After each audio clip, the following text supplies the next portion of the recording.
High Point is a true city on the rise. If you haven't visited us in recent years, you may be locked into the thought of the old High Point, but you need to come and take a look and see what we have going on now. In fact, if you visit the city's new Truist Point baseball stadium and all that's happening around it, This is the place that I love. yeah, Yes. okay, place that you love, yeah, that's a bad word.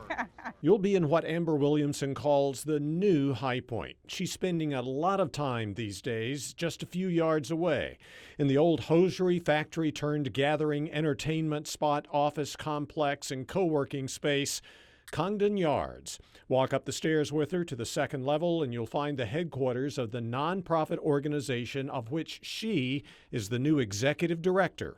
So this is High Point Discovered. Yes, it is, Neil. Like the name implies, High Point Discovered's purpose is to help people discover the city through the stories of interesting places and people. It does it through a website, a strong social media presence, and a slick magazine scheduled to be published annually. So I am High Point's cheerleader, finding ways to make us shine even more brightly than we are currently doing. It's interesting when you consider Amber grew up as the only daughter in a large family in nearby Greensboro. Being the only girl gave me a form of tenacity and to some sassiness.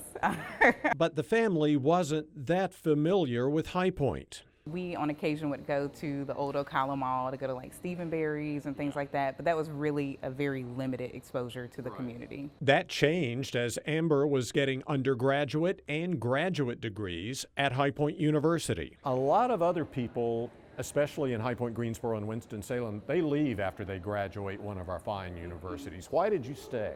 I saw it was a place that had room for me to be here. It was a place that I could take root and make a difference. She says that's evident in the diversity of people sitting in the Congdon Yards common area on any given day. What is the biggest misconception a lot of people have about High Point? Is that there's nothing to do, or that even like it's a dangerous place. But at the same time, that doesn't mean High Point doesn't have its challenges. You know, the whole rose-colored lens, it's not being ignorant of the fact that we have those challenges, but it's being conscious that people are doing the work and helping to alleviate and helping to provide support to those areas. People like many of those featured in High Point Discovered's media, like those who run the affordable housing program, the volunteers working on High Point's food insecurity challenge, and the high school principal working to keep young people focused on academics instead of trouble.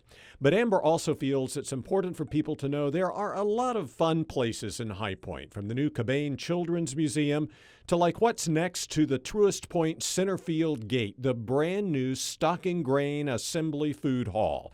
It includes 12,000 square feet of restaurants and takeaway counters that feature just about all types of food imaginable. And so what I love is it's a melting pot. People can get hot dogs or they can get sushi, and so everyone is just here breaking bread at the same time. I feel safe in High Point. You know, I feel loved in High Point, and I feel energy in High Point that is unfelt anywhere else in the Triad as far as the experiences that I've had.